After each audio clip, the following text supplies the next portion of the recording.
So, a little bit of Critical Role spoilers from Campaign 3 if you don't want them. Or, I know there's some people who don't like Critical Roles, so just keep scrolling if you don't. But I am catching up on Campaign 3. I'm on episode 92. So, Abria has just come back into DM for the Crown Keepers. And I have a complaint, and I think this is really good advice for DMs to new players, to be honest. But I've never I've never been a huge fan of Abria. Just gonna put that out there. She's not my favorite DM. I I kind of like her as a player. I've heard some things about her as things go on that I'm not thrilled about. She seems great. I have nothing against her. She seems like such a cute and bubbly person.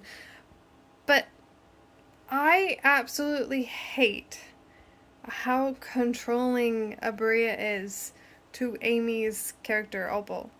Like, it actually drives me up a wall. Like, if you guys have watched Kaimal, the whole beginning of the Crown Keepers, it was Amy's first experience into Dungeons and Dragons, and she came in completely clueless, like willing to learn, but often not entirely sure like what she was going to do.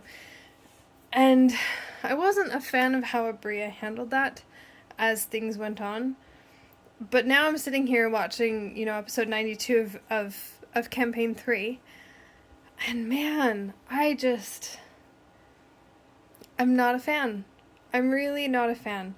If you have a new player, don't just take over, is I guess what I'm trying to say. If you guys haven't watched it, and if you have no reference, Abria kind of takes over for Amy, and I don't know if it's because Abria has a plan for where to go, or I don't know if there's like a specific kind of story beat that they're trying to follow that they've discussed ahead of time, but it feels really icky to me.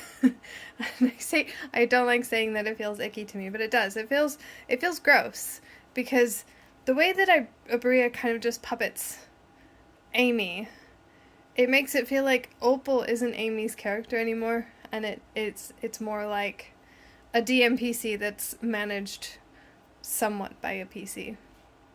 I don't know. Let me know your thoughts.